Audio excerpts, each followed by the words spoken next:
Sure.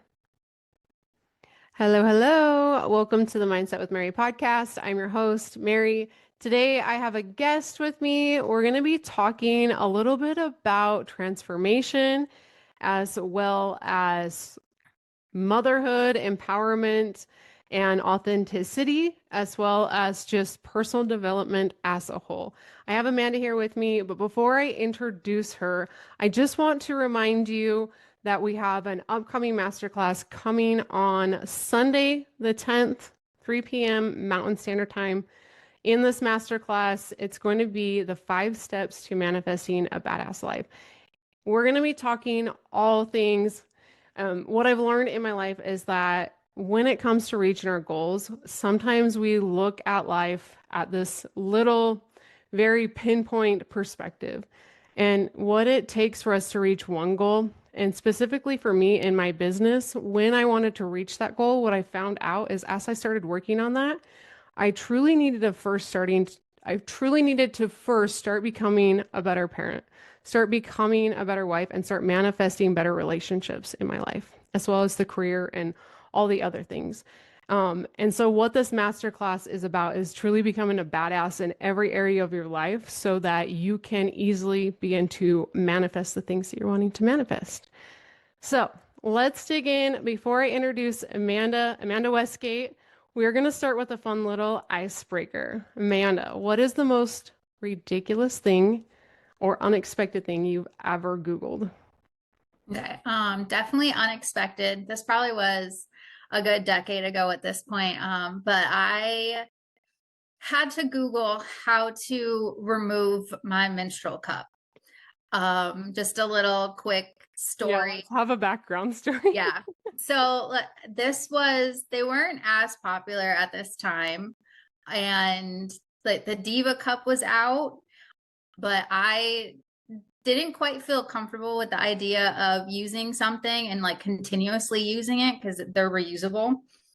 So at the time, I looked into disposable ones. So I was like, let's give this a try. So everything went fine with like the first stage as far as just like getting it where it needed to go. And then it was time to take it out. And I was like, how I thought it was going to be simple and it ended up not being. So yes, I had to Google it, and Google had some pretty entertaining and fun responses. I did end up finding a blog post on how to remove it. And after going through the like 12 steps in that blog post, the very final step was just like, girl, you just gotta take it out. I can't believe there's a blog post with 12 Yes. steps to taking out a menstrual cup. That Well, made yeah. me feel a little bit better that I was not the only one out there asking this question. I love that you're bringing this up. I'm sure that there's other people that are like feeling like, okay, I'm not the only one. No, there's definitely a huge learning curve. I did get away from the disposable ones. I found them being a little bit more complicated words. I did upgrade to the actual Diva cup, and I find that a little bit more Yeah. user friendly. But yes, User-friendly. I love it. Good, cool. Okay, so just kind of a background here for everyone listening. Amanda is one of my current clients, and I have just been so grateful to get to work with her. I've learned probably more from her than she even knows, which is why I'm so excited to bring her here and just let her share her story, a little bit about how the program has helped her, but also just share some advice. When Amanda came to my program, she had already been doing a lot of the personal development work. And a lot of times, most of you who have come to my program have already been doing it. Amanda had also already worked with some one-on-one coaches, right? One-on-one coaches, and really just had like a good understanding of mindset, manifestation, and everything as a whole. Already did a lot of work with self-love. And so, like, just for her to take the next step, like to go further, to go deeper, um, that's just I think it's so important. Like her journey is ever growing and I'm just yeah, I'm proud that I get to work with you. Tell us before we like dig into transformation though, tell us a little bit about what you're doing currently. As far as Yeah, like life in life general, in like general, yeah, work and all of the things. yes, of course. So, like you said, my name is Amanda Westgate. I am 35 years old. I grew up in the northeastern PA area. I currently live in northern New Jersey. I am the proud mama of a 6-year-old boy and a 7-year-old giant dog. As far Remind as me of his name real quick. his Is name is so his name is Kenai. okay, I love that. I love Yeah, it. it's from Brother Bear for those of you who know the Disney movie. And as far as work goes, I currently work as a full-time manager at a pharmaceutical company. I am also in the trenches of starting my own virtual assistant business, along with bookkeeping and a whole other bunch of ideas that I have been playing and thinking about. And yeah, building a business is definitely something that has always been on my heart and on my radar, and just like helping people as much as I can and just spreading my knowledge and my story. And yeah, that's where I'm at.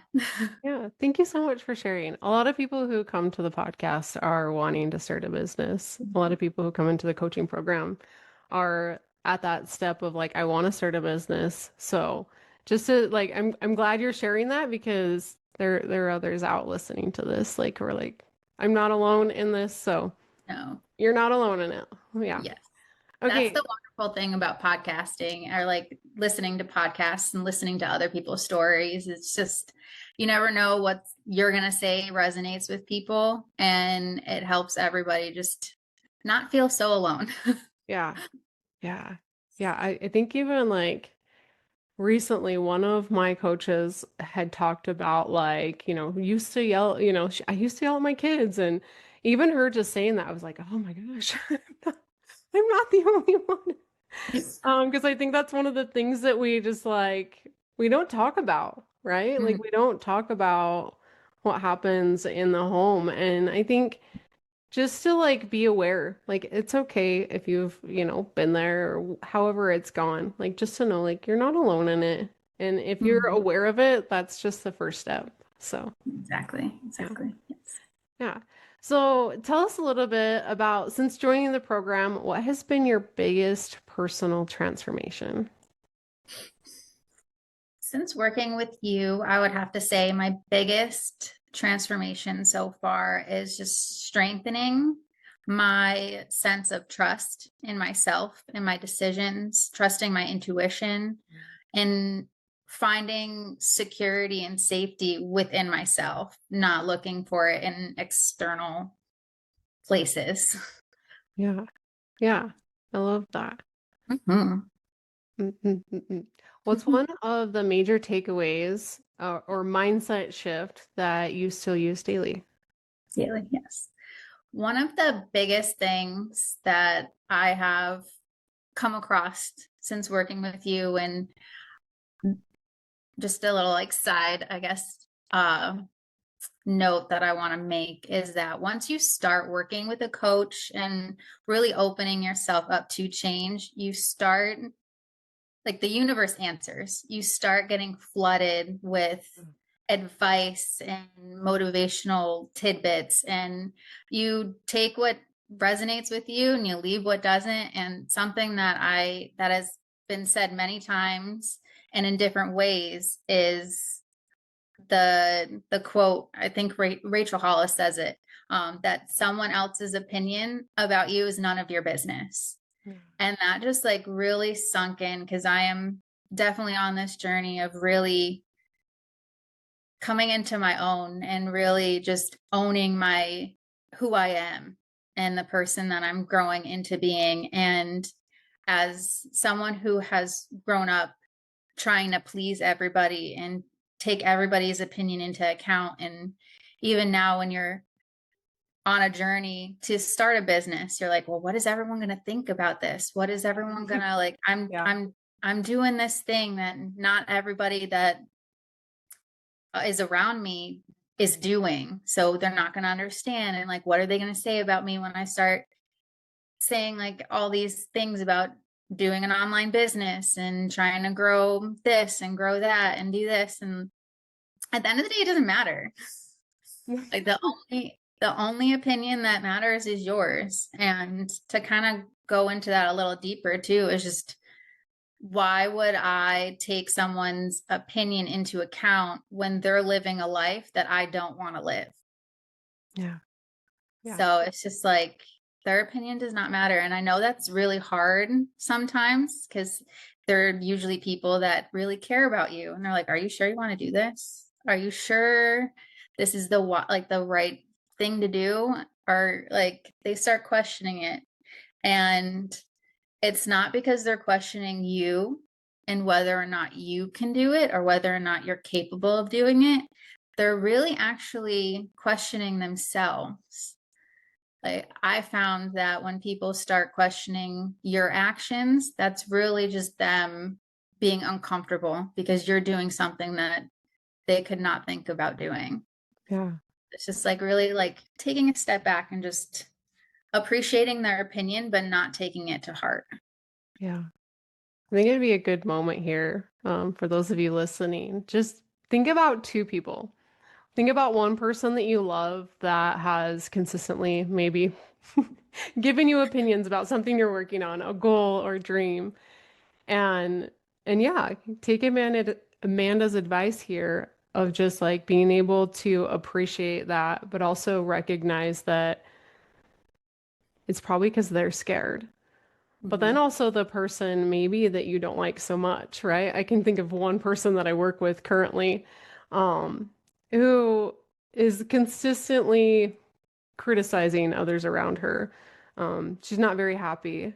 And I have so much compassion for her because it's really about what did she go through to be in that energy, right? Something clearly. And for a long time, I would take her opinion when I first started working there. But I don't want to live the life she lives.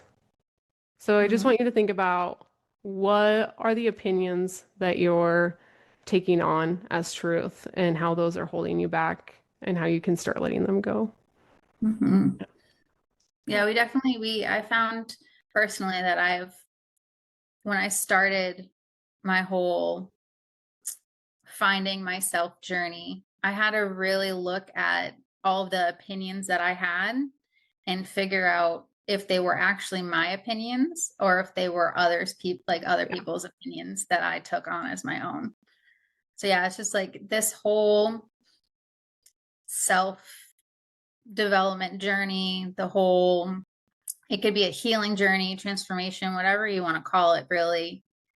It's just taking note of the person that you are when you start and just really dissecting your thoughts and your beliefs and how you feel and figuring out what is actually yours and what is stuff that you started taking on as your own. Like we have so many narratives that are in our head, and half the time they're just from other people have said, like money is hard to make, or like something being healthy is difficult, or Right. you can't make, like you can't do this or you can't do that. Yeah. Like this is just, we aren't these people. Just Like wait till you have kids. yes, that's like, or just wait until they get older, or just like there's so many things Yeah. that we tell ourselves that aren't actually our own beliefs. So that was a huge moment in my journey of just, where did that thought come from? Is that actually something that I believe? If Mhm. it's not, then the beautiful thing about it too is when you figure out what isn't yours, then you can start changing it. You're Yeah. like, well, I believe this for so many years. Let's actually, but I don't actually believe it. Let's see what I do believe. Like Yeah. it gives you that power back of just I can change this now. I know that this isn't mine and I can release it and I can add in what I actually do believe, or I can find out Right. what I actually believe. Curiosity. Yeah. Yeah. Yeah. That's so beautiful. Thank you for sharing. Um, yeah. So next question that I have for you, if someone asks you, should I sign up for this program? Working with Mary, Mindset with Mary. What's what's one thing that you'd want them to know and why would you recommend it? Mhm.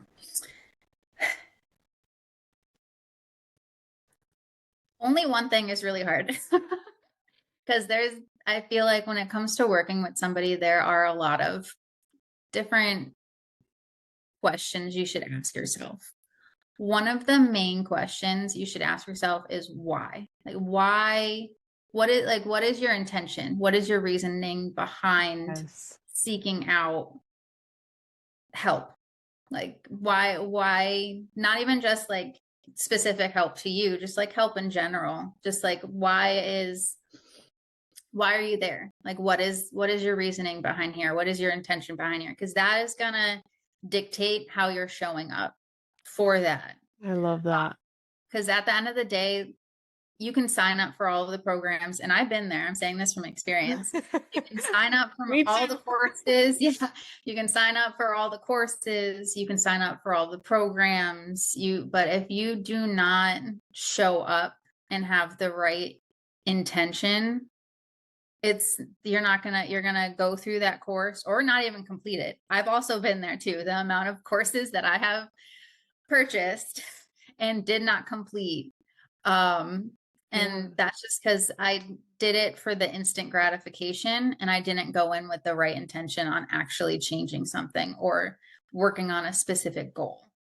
So Yeah. that would be probably the biggest thing with advice I would give anybody looking to sign up for a program is just make sure you are going into it with a why, with a reason, with an intention that you're really rooted in too, not just oh, I want to change.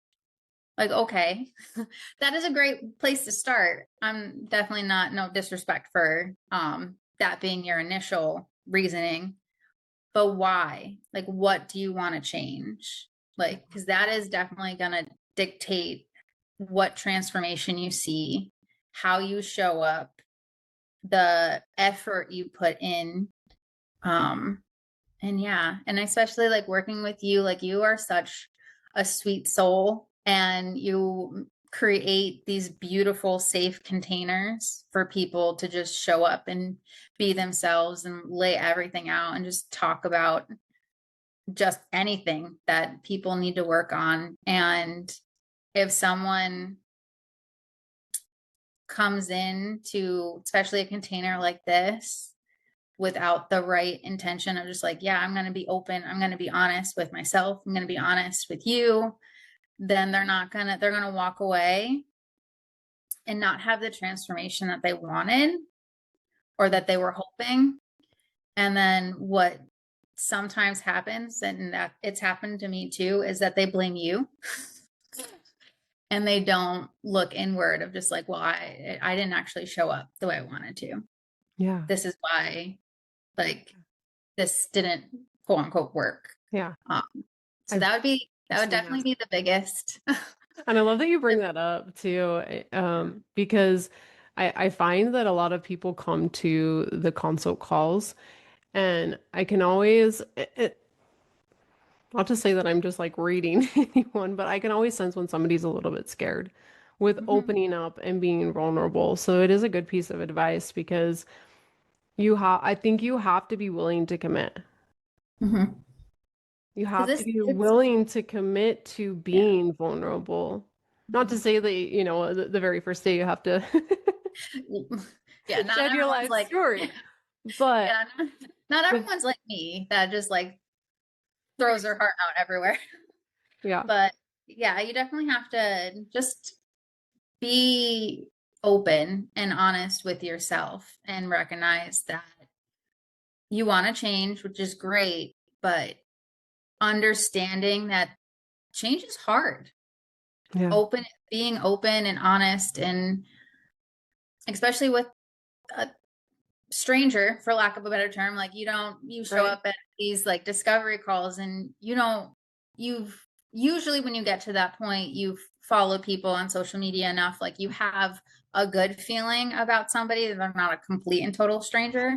But in all honest, like in all reality, like you are a stranger, you don't know this person, and still to just allow yourself to open up, know that this is going to be hard, know that you are going to start facing stuff. Like the deeper you go, the harder it gets. And you had said earlier at the beginning of all of this that this isn't my first rodeo, for lack of a better term. Like I have done coaching programs, I've had one-on-one group coaching courses, I've been doing this for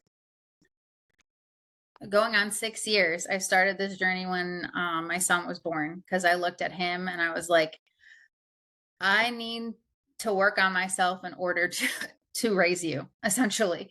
Like I don't want some of the programming that I have to be passed on to you. Like I wanted to break that Yeah. generational programming. And so I've been doing this for a while and it doesn't end. And that's like another piece of advice is once you start, like do not get discouraged, but there is really no ending. Like there Yeah. is just growing, there is expanding, there is getting to a new level, a new version, and you're going to be faced with experiences that are going to challenge you, and you're going to have moments where you're like, I thought I worked through that. Like why is this still coming up? I And love that you're saying that. Yes, yes, yes.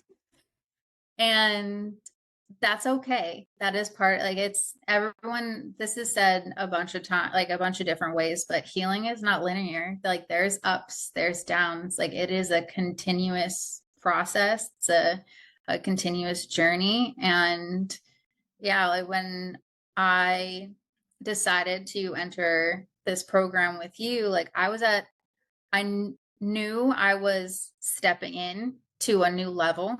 Like I had just experienced a breakup.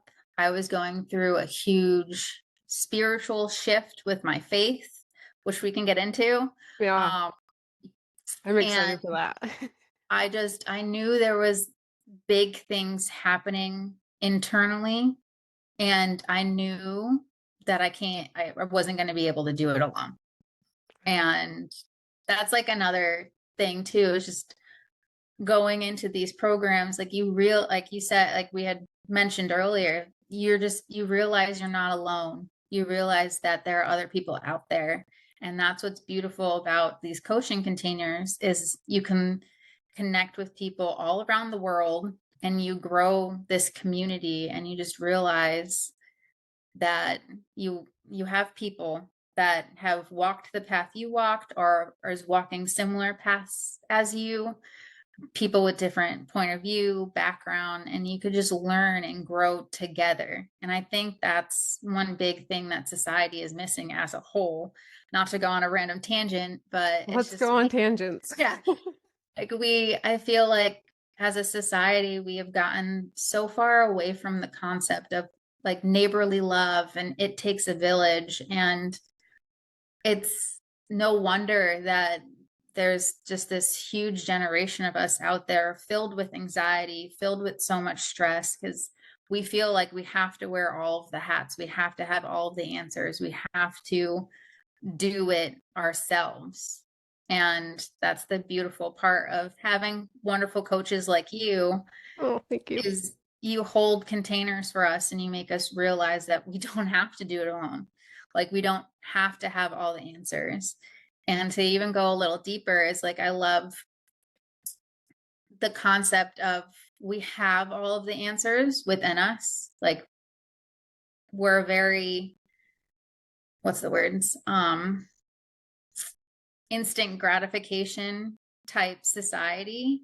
Like we want all our answers to be external, which in fact, like all of our answers are actually found within us, and we have all of them, but we need help to unveil them. We need help to discover those answers within us, because we are our longest relationship, the one that we have with ourselves. Yeah. And we do have blind spots. We do not see things that are right in front of us. And that's where people like yourself come in and coaches like yourself come in, is you help us break down the walls. You help us see the answers that are within us and you help us discover that. Yeah. And yeah, that's my little random tangent. I love it. Yeah. Yeah, the transformation with any client is never my transformation. It's right. Like this is your journey, and every single celebration that you have is yours, and you are the one who did the work. You Mhm. are the one who changes your life and shows up, and asking for help sometimes is okay. Mhm. I Mhm. think we're taught to just, we have to build these walls. We can't share anything with anyone. And yeah, so I'm really glad that you brought that up. Yes, yes. And that's just something that I've also noticed too, is that there is a huge shift, I think, happening in the world. And a lot of people are starting to talk about things that were deemed not appropriate to talk about. And that's just like blowing like the lid off of just so many topics Yeah. and Like menstrual so cup. many Let's people. talk about it. Yeah, It's exactly. here. Let's talk about it. It's part of our daily life. Yeah, like it's just everything. And yeah, it's just there's so many topics out there that are just now being talked about. And again, that's like it's creating just a sense of openness and community and not being alone. And it's beautiful to see. And that's one great thing about social media, is that you could get exposed to the people out there that are talking about these things. And that's when everyone always asks, why are you so open about stuff? I'm like, because you never know. You never know like who's listening. You never know. Someone might be going through something and they'll be like, they overhear you talking about something and they're like, you know what, I'm going through the same thing. And you might never know that you touched that person, but you did. And Yeah. you could have just changed their life and you wouldn't even know it. It's just, there is no like kind of rewriting that narrative. And there's like, obviously, yes, there's stuff that people want to keep private, and that's definitely their prerogative. Of course, I'm not saying everyone needs to go out there and share everything, but it's just like being a little bit more open and being a little bit more open minded and open hearted and listening to what people have to say. Like, I love when people have different opinions than I do, because that's how I grow as a person. That's how I challenge my own beliefs. Like, do I agree with what I've always believed in, or like they actually make a good point, kind of a thing. Yeah. So it's just like, yeah, just being open, and you just never know what people are going through and what people are struggling with. And that's why one of the things I enjoy about social media is there's just so many stories out there, and it opens your eyes to, again, to circle back around to what I've said about not being alone, and it just helps empower you. Yeah. At least it does for me. And I think the way you show up on social media, right? Like just even like intending to come into a coaching program, knowing what you want out of it, knowing why. Mm-hmm. Same with social media. When you show up on social media with intention and what you want to see and the content that you want to see, that's going to start filtering out the things that you don't. Yes, yes. And I also too want to add that it is okay for you to be the reason that you're showing up. Like it is, there are so many people out there who's like, why are you doing this? Why is this? Why is that? Like, it is okay for you to be the reason. Like, I'm doing this for me. Yeah. Like, that's not selfish. That's a good thing in my eyes. Like, I'm doing even coaching programs. Like, when you're trying to figure out a why, and there's so many coaches out there that are like, you have to have a really solid why. And most people are like, oh, it's because of my family and because of this and because of that. Like, you saying you want to Sounds change like a shaky because foundation. like if you want to change because you for you, that's the only reason why you want to change, is because you want to be a certain person. That is okay. You can claim that. You're like, I'm showing up like this every day on social media because of that my future version of me wants to see this, like wants to be like this. This Yeah. is like I am being the person that I want to be by showing up like this. And that's okay. Like it's really hard in today's society to pick yourself for Yeah. you to be your number one. And like everyone just like deems that as selfish. And I just don't think that's the case. Like that is okay. You Yeah, can but pick you. what, and I love this, share with us like what happens and what changes, and maybe even just share your own like experience in this. What changes for you as you start to pick yourself more and more every single day? Like what's You already changed yeah. and what is So changing? so much. I think it's just a catalyst. Like I said before, you are your longest relationship that you will ever have. You, as the person that you are, the person that you're growing into, like your past self, your current self, your future self, like you as a person. And if that foundation isn't solid, then how do you expect to build relationships around you that are solid? How do you expect to build a life that is a life that you are happy with, that you are proud of? Like, so when you start picking yourself, when you start choosing yourself, and you start stepping into the world Mhm. as the person that you want to be, and you start showing up for you, not anybody else, just you, then everything changes because you become so confident and so empowered, and you become so strong as a person that you can't help but attract people that are attracted to that, and people that love that and respect it and honor that. And when you have that solid foundation, you create this peace and joy and happiness within you and who you are. People see that. You walk different. You hold yourself up different. There's like a glow about you, and people gravitate toward that. And you start building these stronger connections with everybody. And you start opening up these conversations with everybody, and you start allowing other people to also do that. So then now we're building this community together that it is rooted on this solid foundation. Yeah. So no matter what challenges, because life is going to give you challenges, no matter what. The Yeah. challenges are going to be there, but they're not going to break you. They're going to make you stronger. They're going to reinforce this solid foundation that you already have. So, yeah, for me personally, the stronger I get in who I am, the stronger everything else around me gets. The stronger my friendships are, the stronger my connection with my son is, because I'm showing up as a better parent. The stronger connection I have with my family, because I'm rooted in who I am and I'm showing up. And it sometimes challenges people. It does, because they're like, well, you've acted like this for 35 years and now you're What are you different. Like, what are you doing? doing? What's going on here? Yeah. And that's okay. Yeah. And you just like keep showing up, and you just keep reinforcing that this is who you are. And that kind of sheds the perception people have of you. And then it grows that bond even stronger, because now they know the real you. That's the thing, too, is that when you start showing up more authentically, people start getting to know the realer you, and that connection that you have gets even deeper and it gets stronger. Yeah.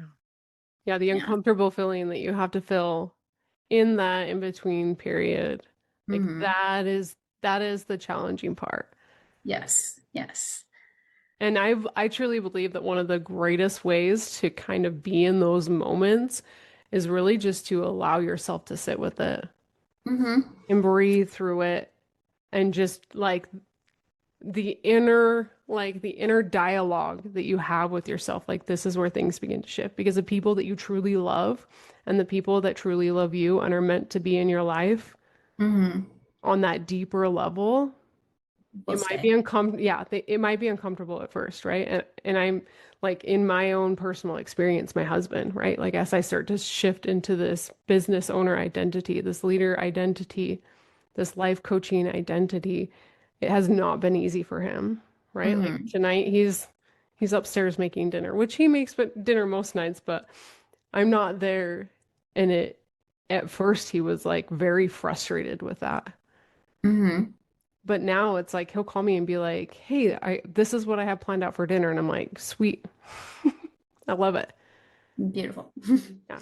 Yeah, and Yeah. it like they're going to start it's like a puzzle piece. Like you Mm-hmm. came together as this puzzle piece and as that breaks apart, a new one's going to grow together and it's going to be more authentic.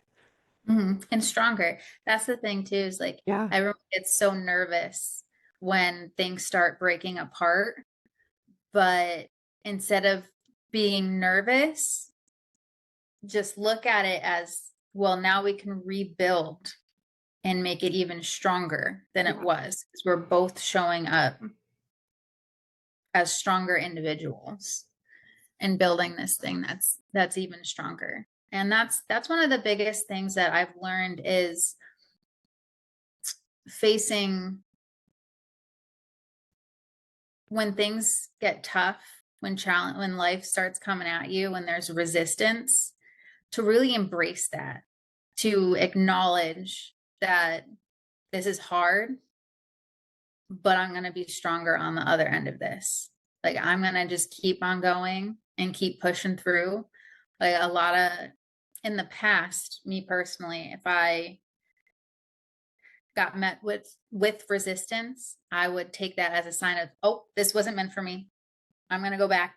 I'm going to just keep doing what I'm doing because it feels safe over here. Whereas just like now, like I've grown and learned so much that I'm comfortable with it being uncomfortable because I know that this is getting through this is going to build me even stronger to the next level, to the next step. Like there is a breakthrough right on the other side of this resistance.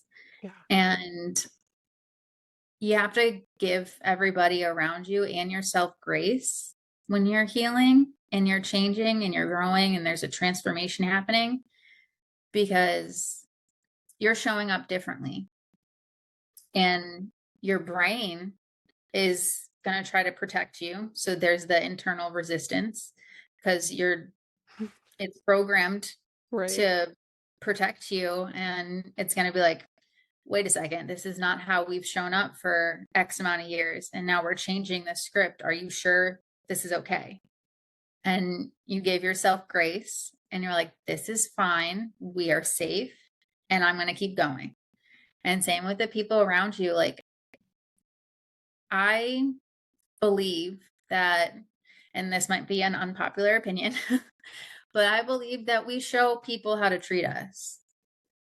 Like if people are treating us poorly or taking advantage of it, we allow that, and then they keep doing that, and then you show up for a certain way for a certain period of time of your life, whether that be a couple of years, your entire life. Like me, I loved like I'm a recovering people pleaser.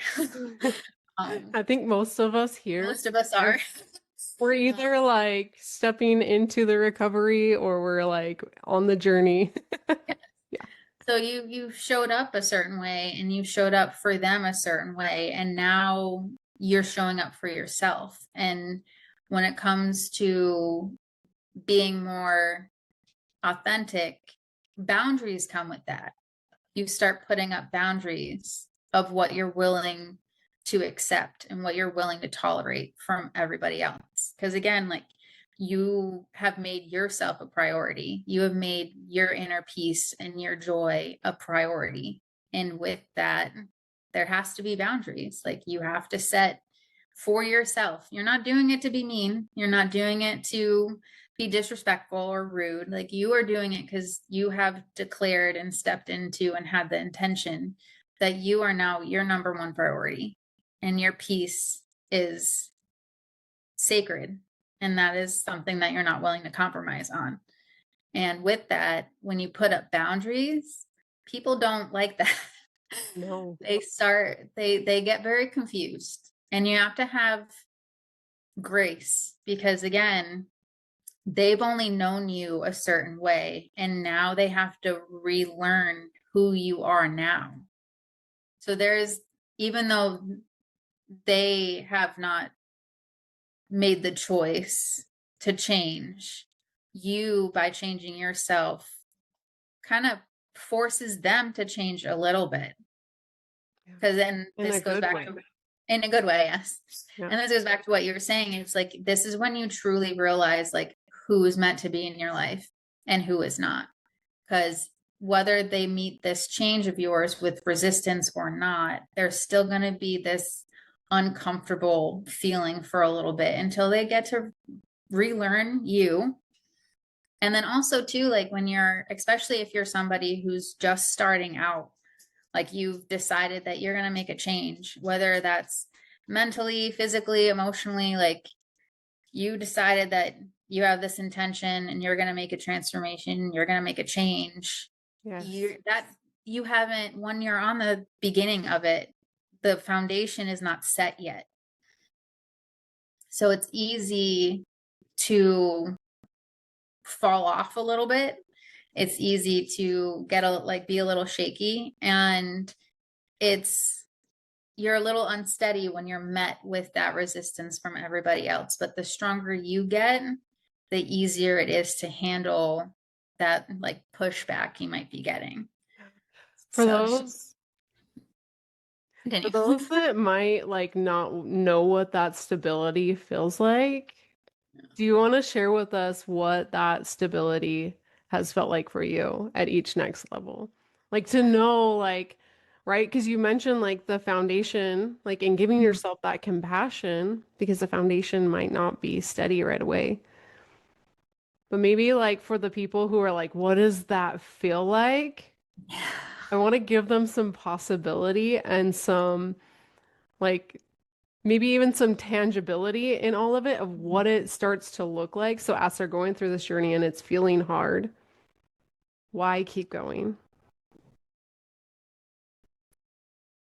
That's a good question. So for me, it was definitely having specific moments that happen. They're trying to think.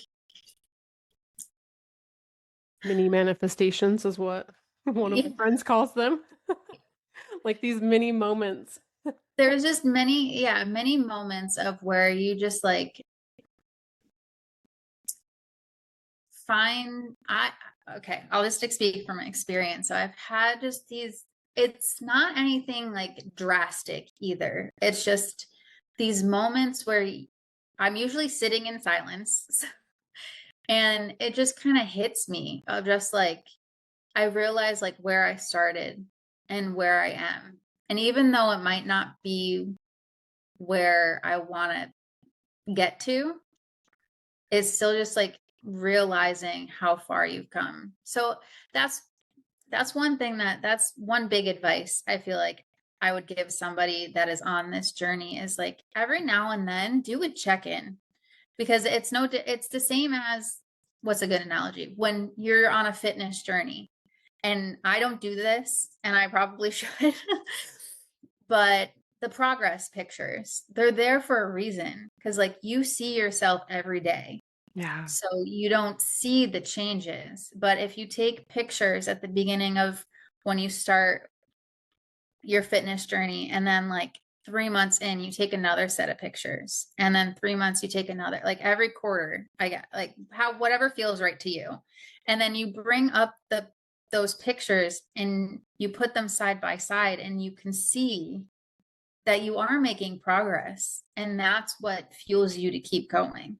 So that is probably my biggest advice for anybody on this journey is every now and then just do a check-in with yourself. Ask yourself questions, like reflect on what you've done and celebrate the little wins. Like when you are faced with a challenge, and instead of, I don't know, ignoring it and binge watching Netflix and drinking a bottle of wine, you meditated and journaled instead. Like, that might not seem like a huge shift, and it might not seem as important, but it is. Like, anything that's even the slightest bit different, even if you don't feel solid in yourself, even if you're still questioning if this is right for you, or if any progress has been made, like, you need to celebrate those little wins along the way. You need to, again, like, just ask yourself questions of just like, where was I at the beginning of this? Like, how do I feel about myself now? What can I keep working on? Like, where am I facing resistance? What challenges have come up and how did I handle those? And how would I want to handle those? Like, really just be gracious with yourself. And the more you look for things like that, and the more you keep practicing that check-in, and that allows you to to know yourself more. Yeah. That allows you to strengthen that foundation. And the stronger you get, the easier it's going to be. And it's like this repetition that you have to just like keep going.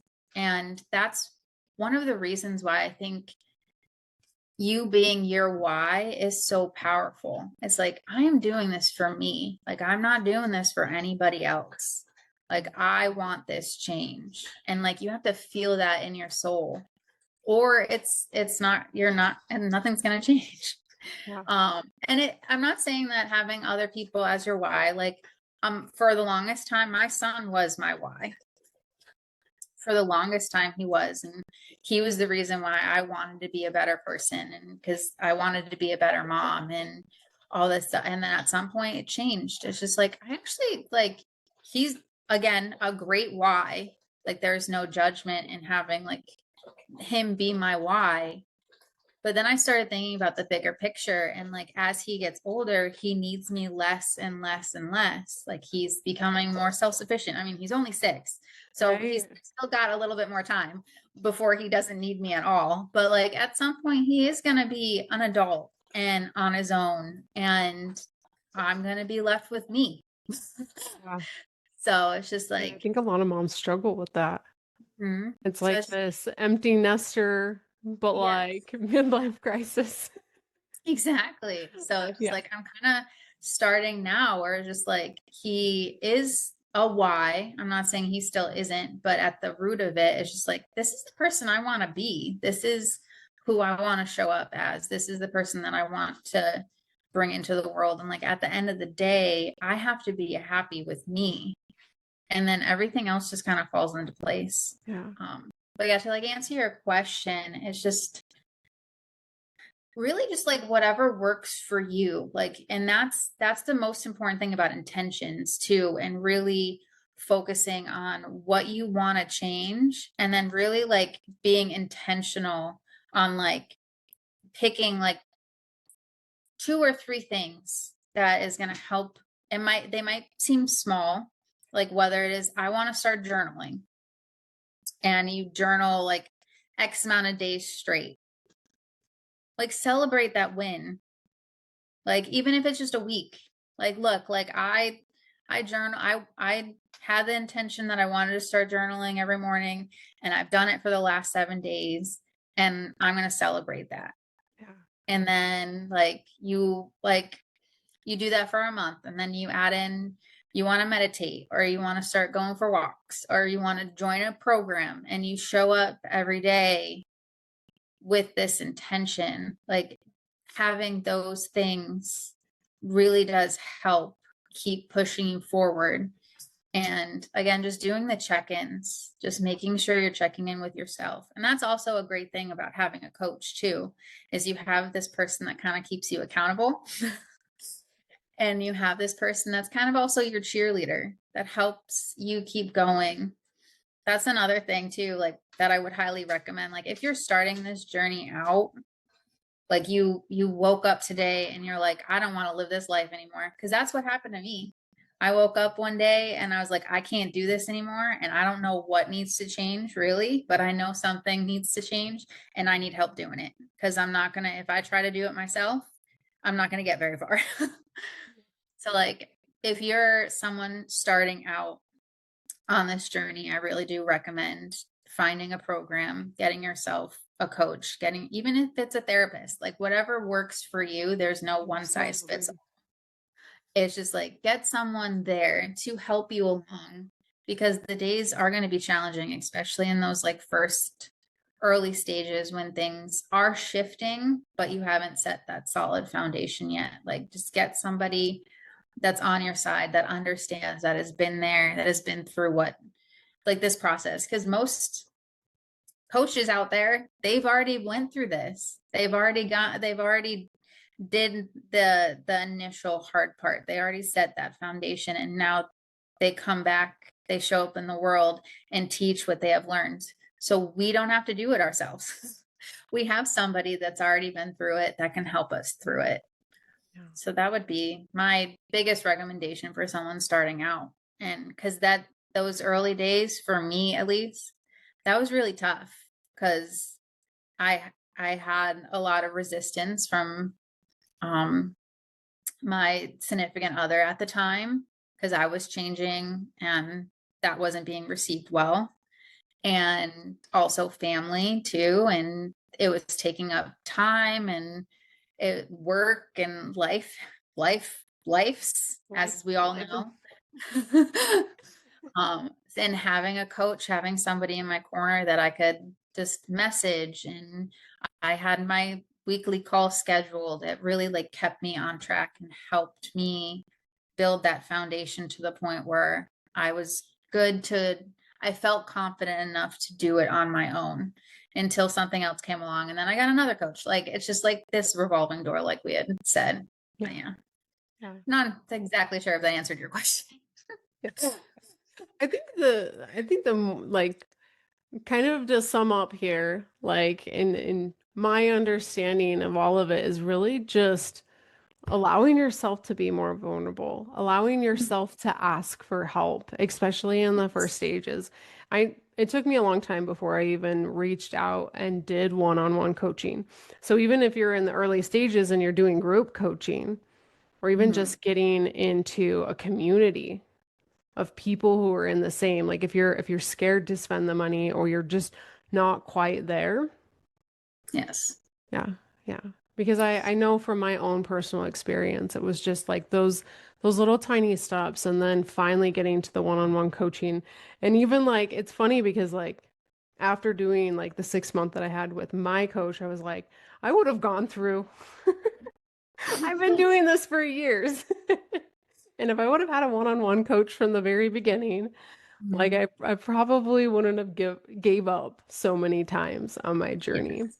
Yeah. And that's why it really is, it's a personal cheerleader. So, whether, I'm always here to promote, of course, because I would love to work with you guys. And you can always go and check out the resources in the show notes to see how I can help you.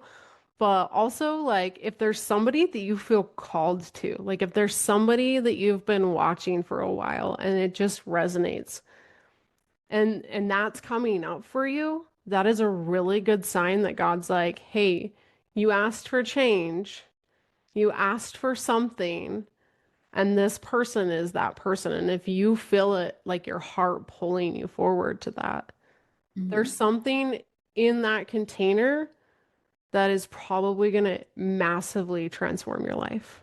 Mhm. And I know that personally for me, like one of the most transformative pieces of my one-on-one coaching is just learning that life is 50-50. 50% of the time, you are going to feel ecstatic and happy and energized. And like for me, currently, right now, I'm on that roll. Like I'm in the content creation phase where I'm just going, going, going, going. And I have that energy. But guess what? 50% of the time, it's not always going to be that way. Mhm. 50% of the time, life is going to be shitty. Things are going to come up. And just the ability to accept that allows you to maintain the ability to follow through, Mm-hmm. to tune into what your body needs. And Yes. instead of adding layers of guilt for not showing up the way that you did 2 weeks ago, right? Especially if you're a woman and you're, like you're going through your menstrual cycle and you're on those phases, like things are not always going to be 100% peaches and roses.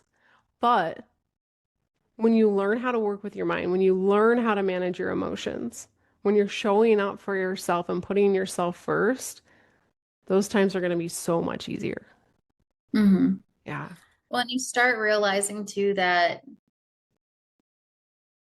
it's just a phase or it's just a season. It's not going to last forever. And that's like one of the Right. biggest Yeah. things I've realized on my journey too. Is just like, okay, I have all of this experience under my belt. I have all this life behind me that I've experienced. And there is proof that, yes, this is hard, but I am even stronger now than I was at this point in my life where I was also experiencing something hard. Yeah. And it's just not going to last forever. And that's really a beautiful byproduct of all of this work and all of the effort that you really do put into knowing yourself and growing yourself and becoming strong internally. Is it helps you get through those bad times. It Yeah. helps you focus on what is good and that you can get through it and that you will get through it. And if you need help getting through it, that's also okay. Like you, again, are not meant to have all of the answers. And again, I believe that the answers are within you, but you do need help sometimes to kind of shed light through the dark.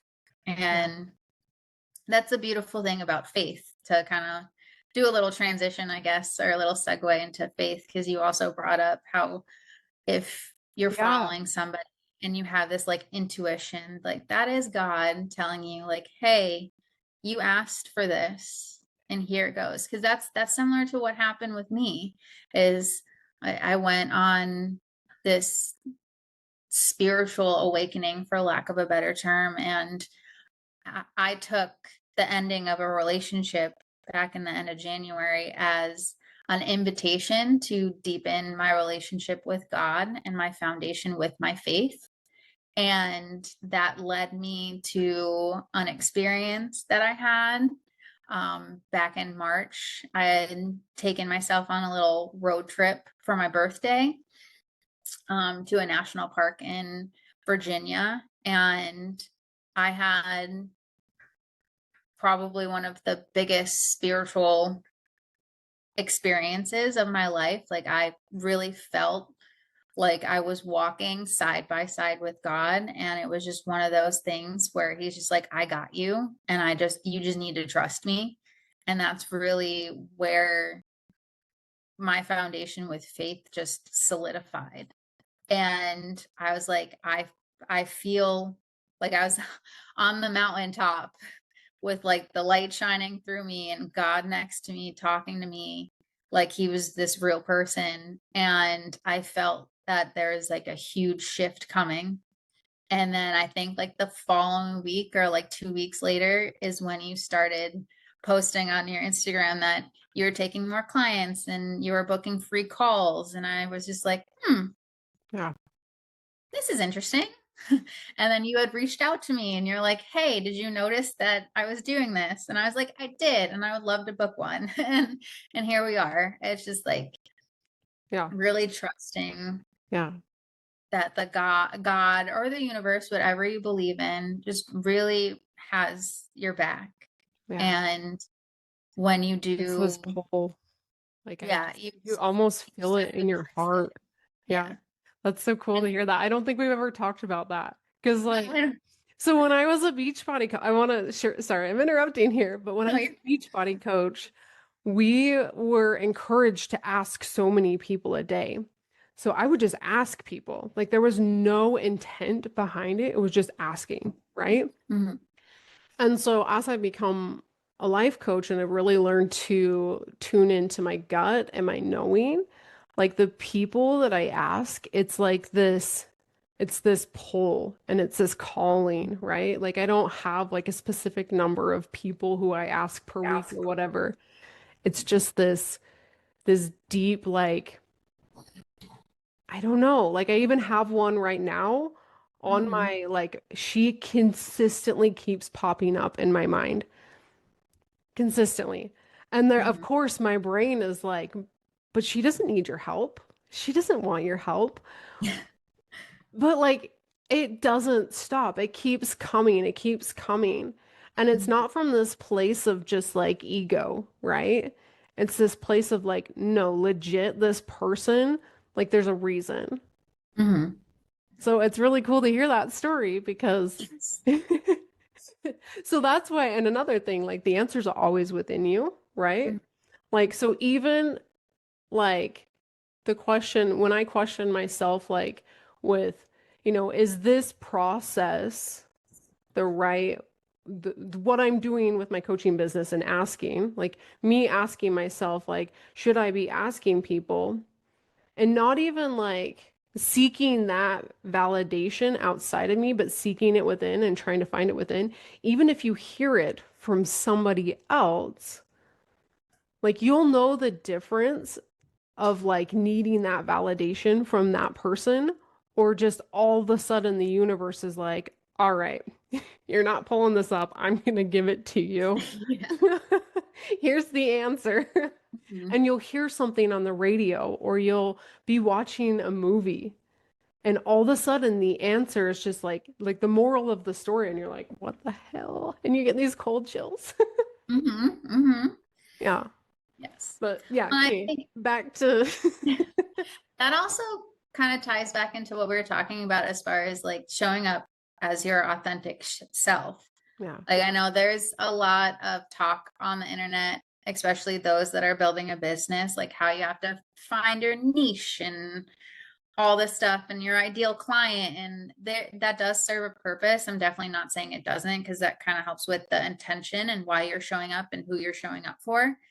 But at the same time, if you're showing up as you and your authentic real version of you, and you're coming from a place of love and support, the people will find you. Like you will find the clients that need you, and you will also, like you said, like you'll have a feeling of who truly aligns with the message that you are Yeah. putting out in the world. Yeah. And it's just really trusting our gut and trusting that intuition, because that is God, the universe, whoever you want to call it, trying to tell you something. Like your body has all the answers. You just have to tune into it. You have to, it's like a frequency or a specific radio station, and you have to just to listen and act. Like there's two parts to it. Yeah. You could listen all you want, but if your actions don't represent what you're hearing, then there's the misalignment there. Like you have to have the two parts for it to equal the result that you want. And so you listen to it and then you act. Like in the example that you just give, like you're hearing this call that this potential client is somebody that probably can benefit from you. Like you're feeling this pull for a reason. Yeah. So then there's the action that you get to do to Right. follow through with that, to honor that too. Yeah. Yeah. And I don't, it's all, like, again, it's this pull. You can feel it in your body. I talk a lot about tuning in, and you guys probably hear me say that on the podcast so much. What does that even mean? And unfortunately, I don't have the best analogy or a way to make it intangible other than you'll know when you feel it. Mhm. And I'm gonna search for a really, really good, a really good analogy. And one day I'll come up with it and it will be here on the podcast, so stay tuned. But the best I have for you right now is it's just this feeling. It's Yes. like you can feel like the string wrapped around your heart and it just like is pulling you. Mm-hmm. Yeah. Mm-hmm. Yeah. It's like that feeling of that I don't know, it's like when I met Lawrence. Like I just like the way we looked at each other was so different than ever before. And I just had this pull so much deeper than ever before. And I just knew, like in that moment, like I just felt it in my body. Mm-hmm. And so that's the best tangibility that I can give you guys. But yeah, just really being able to tune in Mm-hmm. and be able to take that action. Yeah. And that's it, it gets easier to take the action when you have that trust. It really just comes down to building that inner trust. Like, oh, Mhm. I know what that feeling is. I get it now. Like I trust my gut and I trust my body. And when I feel like a pull towards something, like I don't even hesitate. I'm like, okay, yep, that's for me. Or in the exact opposite, where like I'm in a situation and I have like a feeling in my gut and I'm like, oh, that is not for me. We are not doing that. Nope, nope. We're gonna go over here. Like it's just really I think we talked about it too. Like we had a conversation a couple, hopefully you're okay with me open. I won't go too into detail, but we had a conversation and you're like, my gut, like, I think this is my ego. And then you like shortly after was like, nope, this is what is I'm feeling called to. Like, and I need to take this action. hmm hmm It was about like not saying something. Yeah. Like you decided that like instead of like giving closure, that the closure was not Yes, yeah. choosing to. Yeah. That is, yep, that is the big thing with breakups is like a lot of people, like a lot of friends and a lot of people come to me and they're looking for closure and they keep reaching out and they keep texting and they keep calling and they keep doing all this stuff. And I like, they're never getting the closure and it's prolonging the healing. And it's just, you have to decide and choose and kind of take like take the power back. Because for me, when you're waiting for somebody else to give your closure, like the closure that you're looking for, you're giving them all the power. You're giving them all of the, like you're letting them drive and they're not even in the car. Yeah. So like you have the ability to take that power back. And again, this is what I was saying earlier, just you could set those boundaries. You can say, I'm no longer tolerating this behavior and I'm no longer tolerating this. And you take control back because Yeah. I love there's like the chatter going around social media right now. And a lot of different people are saying this and saying it in different ways of you need to be the main character of your life. And this ties back into me saying like you being your why is okay because this is your life. Everything You, literally revolves around you. yeah. I was like, your life is your life. At the end of this, how much ever time that we get allotted, like you have to be okay with that. Like at the end of all this, you have to look back and be okay with the decisions that you made and the life that you live. Like Yeah. if you live your entire life for other people and you get to the end of it and you're upset about that, the only person you have to blame is yourself. Like Yeah. to put it lightly, like that is just it is your responsibility to live the life that you want to live. I'm not saying again there's not external factors that influence certain things that happen to you and influence like different aspects of your life and we all face different challenges, but you at the end of the day have to take some responsibility for how you react to those and how you show up and how you still want to live your life. And yeah. Yeah. So I kind of want to lead into, we're going to actually go into motherhood and then we're going to go back into spirituality just for a second and then we'll go into authenticity. Okay. But okay. So taking responsibility for being main character energy, right? Like Mhm. as you step into, ironically, when you choose yourself first, you actually show up as a better mom. You actually show up as the better version of you in every scenario, in every situation in life. Um, Mhm. so a lot of people here on the podcast are moms. And so for those that are moms, like what advice would you give to them about, taking responsibility and raising your kids with healthy boundaries and yeah, just really helping them feel empowered. Mhm. Mhm. Just being able to feel empowered and being themselves. Yes. That was a loaded question. Do you need me to go back? No, you're fine. So, like you said, starting with you and focusing on you is important. Like that is something, like you becoming a better version of you, you end up being a better mom. Like you're able to handle the beauty and the challenges of being a parent. These little humans have minds of their own, and they are, what's the word? Especially when they're smaller, they are the purest form of human emotion and human intuition. And we can actually learn a lot by watching our kids. That's something that I have going through this journey of mine of changing and growing and watching my son get older and start figuring life out a little bit.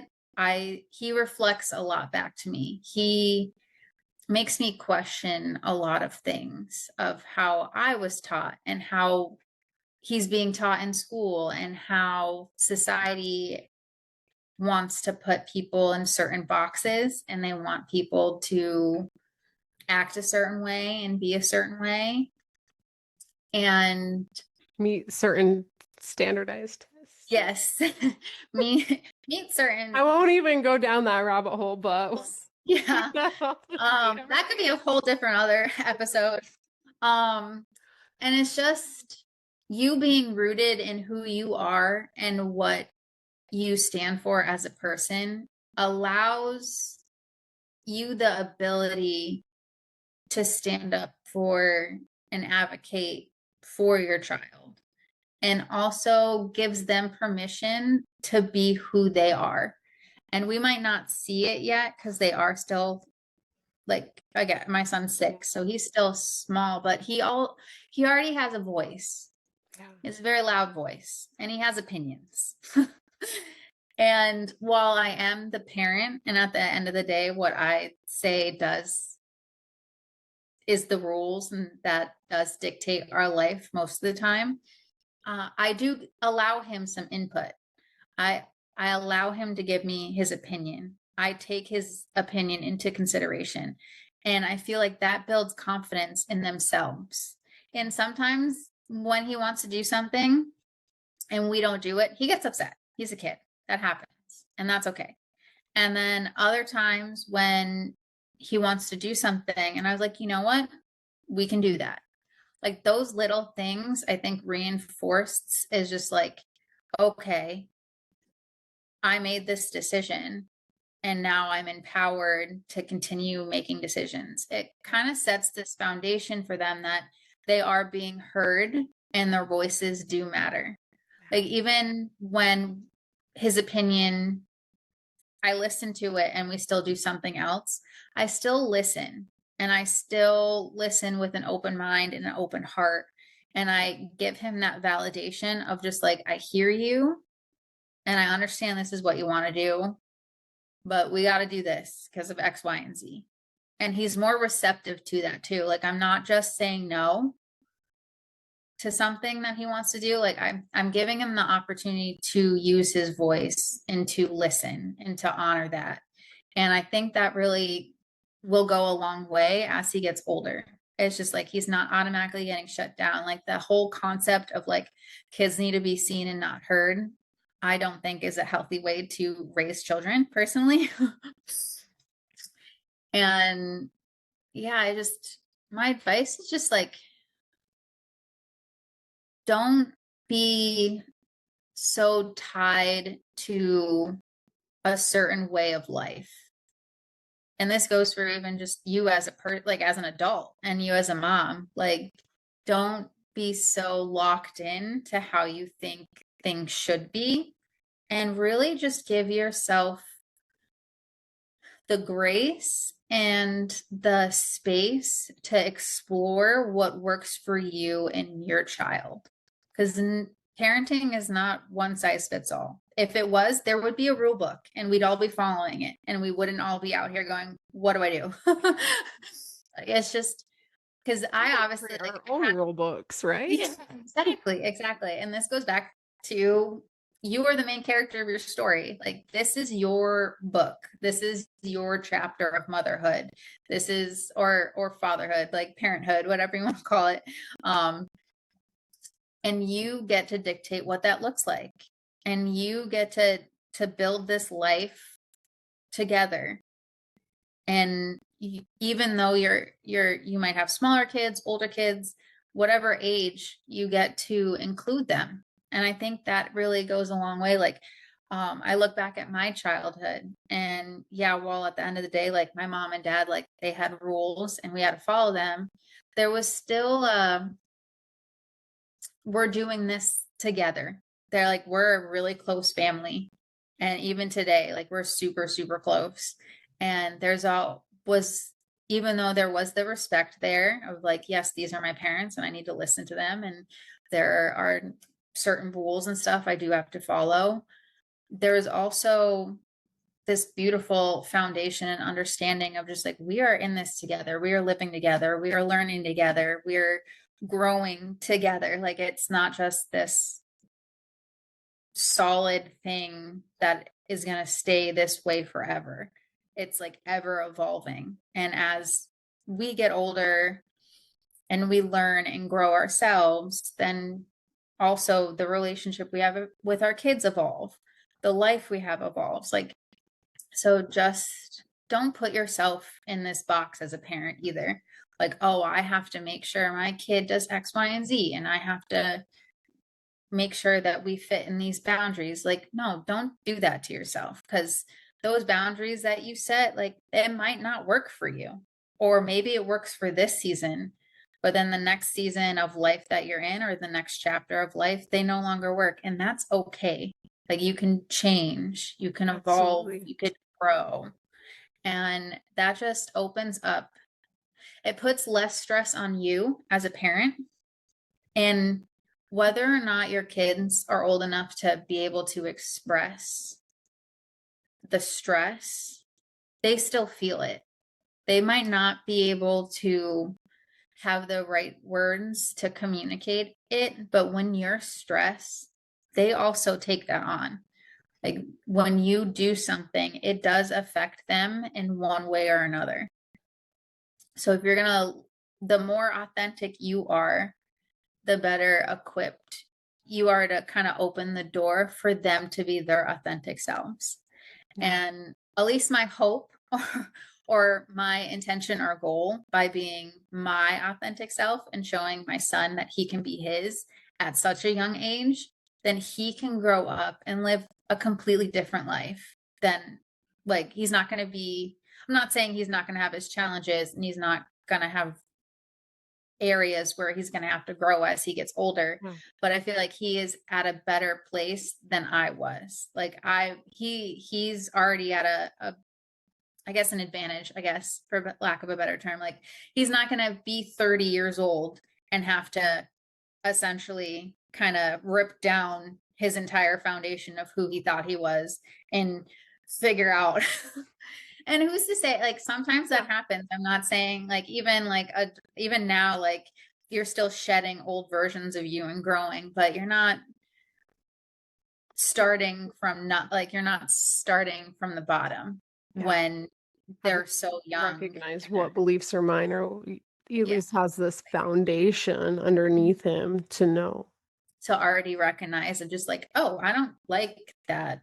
That's not for me.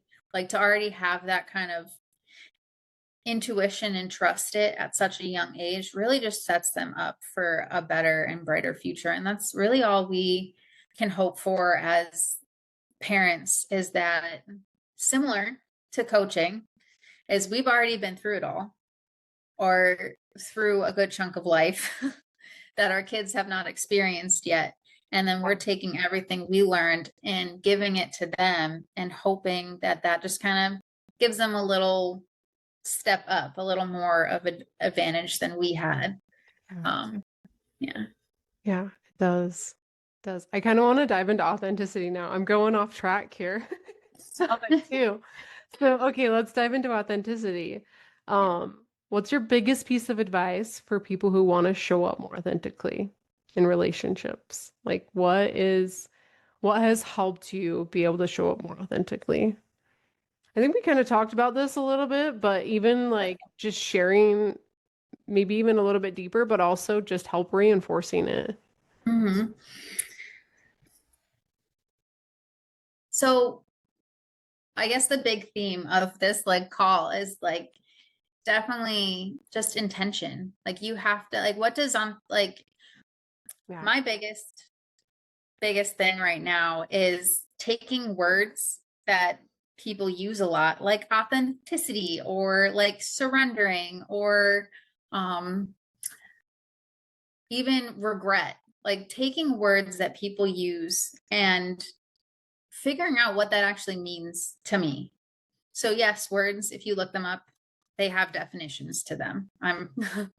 But at the end of the day, you get to decide what that word means to you, and you get to decide what that looks like for you. So when it comes to being authentic, like what does you being authentic look like? And you have to get really clear on that in order to even do it. Yes. So like if you don't, if you're just going to show up and be like, I'm going to be authentic, but what does that look like? What does that mean for you? Like, does that mean that you're going to start dressing different? Like you're going to start, like I normally wear all black, or some variations of dark colors, but like maybe the next, like me showing authentically, like I actually wear bright colors. Maybe the dark colors is because that's my form of hiding, just like as an example, Yeah. not trying to stand out. So like, as like authentic person, like version of myself, she wears bright colors. So you could start off small and just like wear a bright colored shirt. Yeah. And do that consistently. And then again, go even deeper. Like what else does my authentic version like look like? And really just get clear and really tune in. This really helps Yeah. with you trusting yourself. Like tune in of like how does being the main character of my story really look like? Like does she share stuff? Is she quiet? Is she loud? Does she take herself out on dates? Does she take care of herself? Like what does her self-care look like? Does she exercise? What kind of food does she eat? Like really get, it sounds so silly, but when you have a clear vision on what that looks like, then you can start taking action. Like you can do little things that move you closer and closer to that authentic version of you. Yeah. So if someone is really like, I don't feel like myself and I want to start really showing up or figuring out who I am, that's the best place to start, is to really just sit down and figure out, what does that version of me look like? What feels good to me when I think of who I really want to be in this world and who I want to show up as. And then at that point, when you have the clear vision and you have action steps, then it's just like working out. It's a muscle that you have to kind of Yeah. just keep doing it. Like you have to just wake up every day and be like, I'm going to be my authentic self today. And your brain, since you wrote down what that looks like and actions that support that vision, your brain will start reprogramming itself to being like, okay, she wants to show up today as her authentic self. And that looks like this, and this. Mm. So this is what we're going to do. And you just keep doing that until it becomes your everyday story. Yeah. Yeah. I even encourage to like look back at because I know there's so many times where as a kid like something would come up and be like, "Hey, that's weird," or "Why are you doing that?" Like those moments of just like somebody telling you like that's not like don't be weird, don't do that or something. Like if you can remember those, what were you doing before that? Yes. Because that is probably a key indicator of like, right? And you mentioned earlier, right? Like the purest form, like in kids, right? Like the purest you, your most authentic self. Like looking back as a kid, there's probably little pieces of that that truly are who you are at a core level, at an essence, Mm-hmm. right? Like if we didn't have these bodies, like who are you? Mm-hmm. And that's going to also like bring up for you who you want to show up as. Because to Mm-hmm. me, it's this really silly version of like you guys will listen to my videos and I'm like, hello, and I do weird things like that. When I do that, like I feel like a kid again, you know, and that brings up just so, and it brings energy into my space, into my world, and I create more from that. Mm-hmm. And that's even just looking back on like past relationships, that's helped me too. Because a lot of things that I've heard in past relationships is just like, you're too loud, or you're too this, or you're too that. And it wasn't that I was too loud. I was just too loud for them. Yeah. But like loud is who I am. Like I'm just a big personality sometimes. And that's okay. But for the wrong people, you're going to be too much. So it's just like really thinking back on your past of just like little things that caused you to be small, like make yourself smaller, and start leaning into those things more Yeah. and doing things that you also enjoy doing. Like think back on stuff that brings you so much joy. Like I love dancing. I love just like putting music on and just being crazy. And my son loves doing it too. Like we have like dance it out for those who are Grey's Anatomy fans. Like we Yeah. dance it out all the time. Like we dance it out all the time. And it's just like find moments where you feel 100% yourself, like whether that's going for a walk or being out in nature or dancing or just doing some sort of physical activity or like whatever you feel a connection to who you are at your core. Pick that action and just keep doing that action, like reinforcing that feeling, and the stronger that feeling gets, the easier it is to transfer into other areas of your life because you just become more confident in who you are in those moments. And then that confidence bleeds into the other areas of your life. Yeah. Yeah, it really truly does. Yeah. Mm-hmm.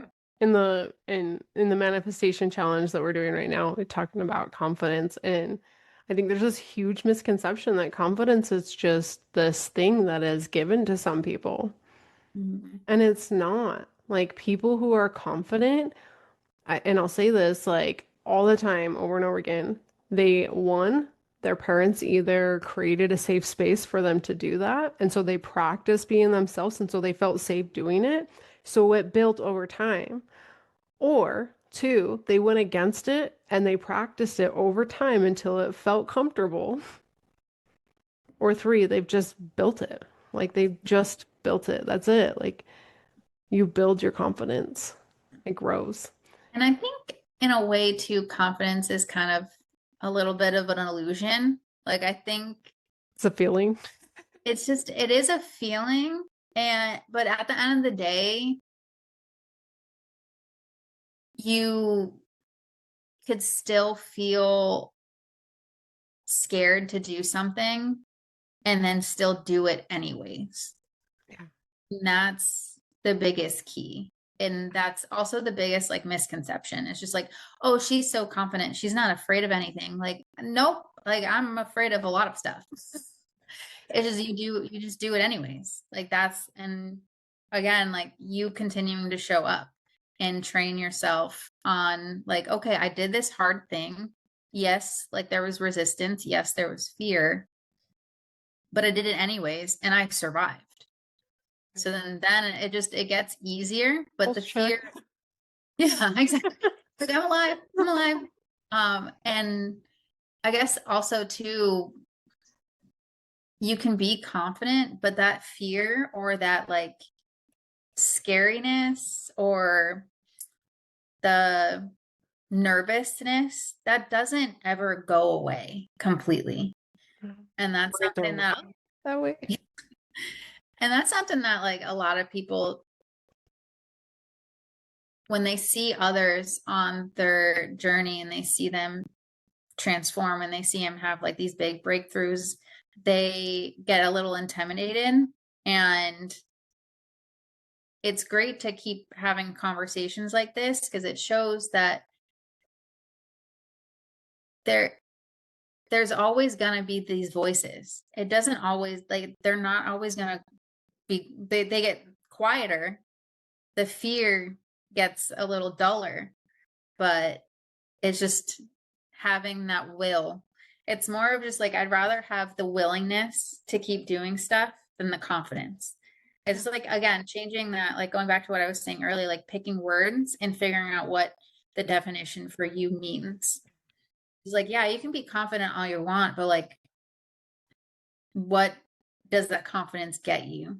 Like, does it empower you? Do you still have the willingness? Like, there's still that fear underneath it all, or that scariness, or those resistance. And it's just like you just come continuously showing up for yourself Yeah. and building that strength and building that programming or that thought of just like, I survived the last time I did this. Or one of the things that I like, one of the sayings that my son and I have is like, we can do hard things.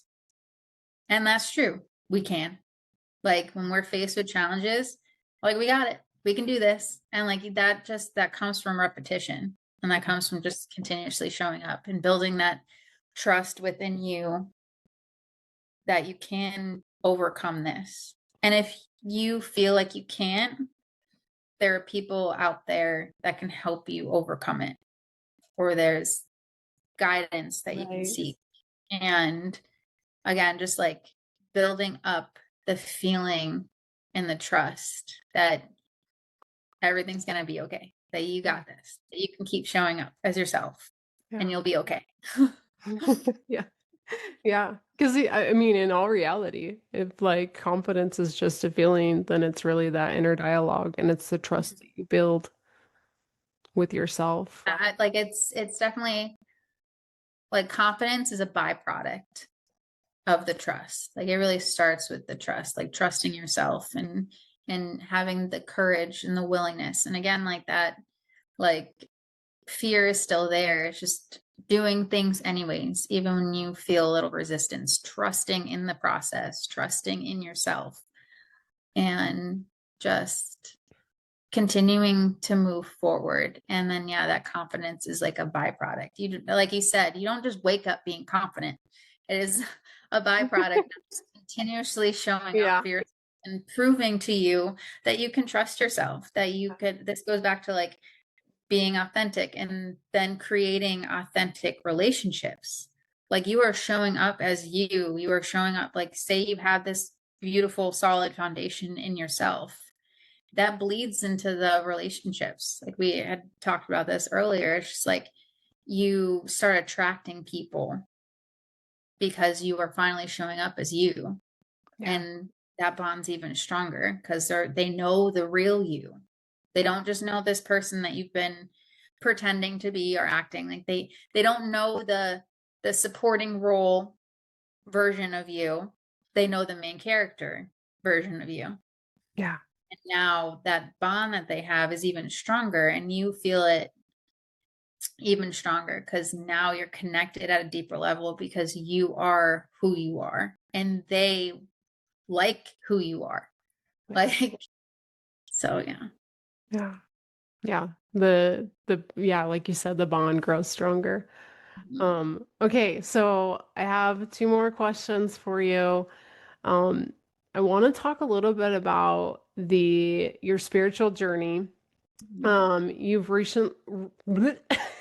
you've recently brought in um more conversations in our sessions about the church that you're going to. And Mhm. like the more you talk about it, the more curious I get, right? Because Yes. there's also like a lot of people listening to this podcast are from Utah. And right now in Utah, you see a lot of breaking up from the Mormon religion, a lot of people questioning the Mormon religion, mostly because there's a lot of just this time, not to say that there's anything wrong. Like I love like no matter what side, whether you are religious or not religious, but there's just a lot of tension around it. It feels to a lot of people who are coming out of it that they were raised on shame, right? They Mhm. were raised that if you don't do this, then you won't go to heaven, right? If you don't act this way, wear this specific kind of clothing, and do this specific thing, then you're not worthy of love from God. And so you've seen a lot of this in this community. And so I think there's a lot of people here that could really benefit from hearing how you discovered this church, this religion, and just share with us how authentic it is and how that has grown your, like how that has really helped like support your personal development growth. Mhm. So yes, uh, just a little. So I'm gonna just kind of start from the beginning. I did grow up going to church, but I would not say, and this is no shade to my parents at all, if they're listening. Uh, but I would not say that we were a family that walked in faith. We obviously, like, we had our beliefs. We believed in a God. We believe that there is a God, but we only tend to seek Him when things were going good. And then we would blame Him when things were going bad. So that's kind of like my foundation, I guess, of faith. And then we stopped going to church, and God was still always there. And as I got older and became an adult and started on this healing, transformation, change journey of mine, I started following people that were very rooted in their faith.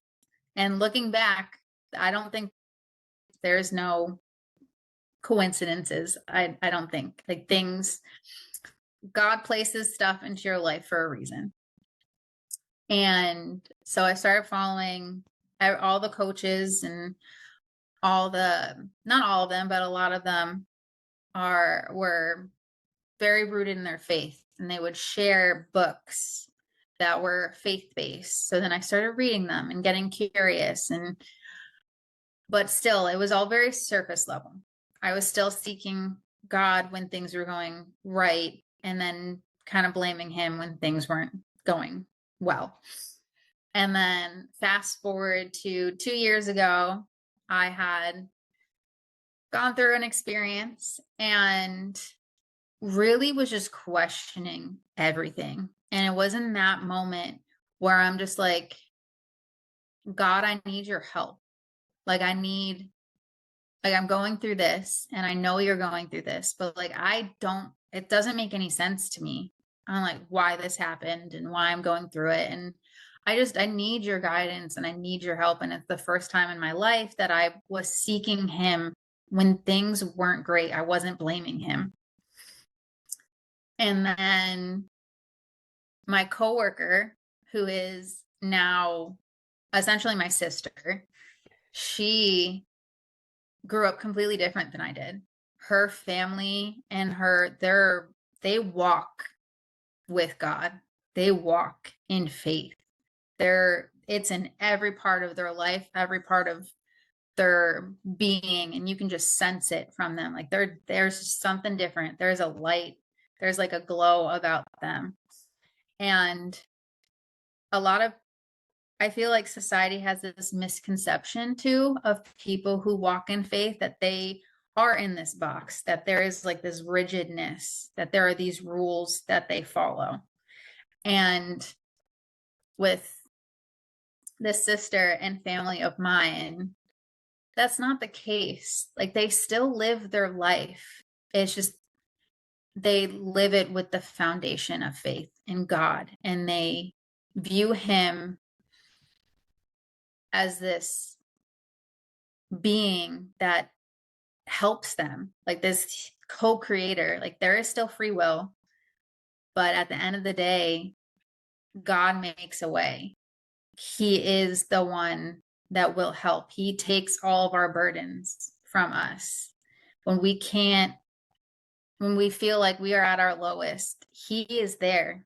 He will answer. You just have to talk to him. And so backing up to my story, I had this pull. I had this feeling that I needed community, and not just any community. I needed a community rooted in faith. And I went to my friend, shout out to Monica. I went to her. Yeah. I went to her and I explained to her everything I was going through. And I looked at her and I'm like, can I come to church with you on Sunday? And she's like, absolutely. And this was 2 years ago, at the end of the month. And I have not stopped. And my son goes too when I have him, and they love him. They love me. It is such a family there. And it's the first time I walked into a church that I didn't feel judged, that I didn't feel like I didn't belong. And that very first service, I felt, I definitely cried, and I felt this sense in this voice of just like, welcome home. And like, I still get chills thinking about it. And it's just like, when you walk with faith, you feel this empowerment. Like you feel this sense of like, back to what we said at the beginning, like you're never alone. When you are walking in faith, when you are walking with God, you are never alone, because at the end of the day, he has you. He has your back. He is always working in your best interest. Even when you have not heard him in a while, if he's kind of being silent and you're talking to him and you're asking him for stuff and you're praying and nothing's changing, so to speak, or nothing is happening, like he's still working in those silent moments. He is still working for your better good. And I truly believe that he always has a better plan. Like we have our plans, as we have our plans. And at the end of the day, he always has a better one. And when something doesn't work out the way we thought it was, it's because he's seeing something that we cannot see. And to go back to the church that I go to, shout out to Faith International Church, I was going to FIC. ask you, can you share that with just yeah, I've had a few clients who have just shared their personal experience with me and saying like, I now that I've left, where do I go? Well, like Mhm. I don't even know what I believe in now. And so yeah, share that again so that we can get it one more time. It's Faith International Church, FIC for short. And it is a community just that we walk in faith together. We believe in a God. We believe he has all the answers. He makes a way, and that he loves all of us, that he wants the best for all of us, and that he's inside of us. The spirit is inside of each and every one of us. And at the end of the day, what I really love about the church too is they definitely hold each of us accountable. It's like, if you want this relationship, just like every relationship in your life, romantic, parents, family, friends, if you want this relationship with God, you have to work for it. You have to seek Him, not just in the good times, but also in the bad times. You have to talk to Him. You have to have conversation with Him. You have to get into the Bible, speak His word. Like, we're always searching for answers externally, and He gives us this book already there with all the answers in it. And most of us go our entire lives without even opening it. And even just praying, like, there's so, like, I have learned, especially in the last couple of months, that there is so much power in just praying and speaking things into existence and just showing up. And it really just changes who you are. And it gives you, like I said, to tie this into your authentic self and showing up in the world and having this rooted foundation in God and in faith, and knowing that you are not walking this life alone, knowing that there's this higher power on your side no matter what. Like, even if you do something wrong, He still loves you, or quote unquote wrong. Like, if you sin, He still loves you. He is still there for you.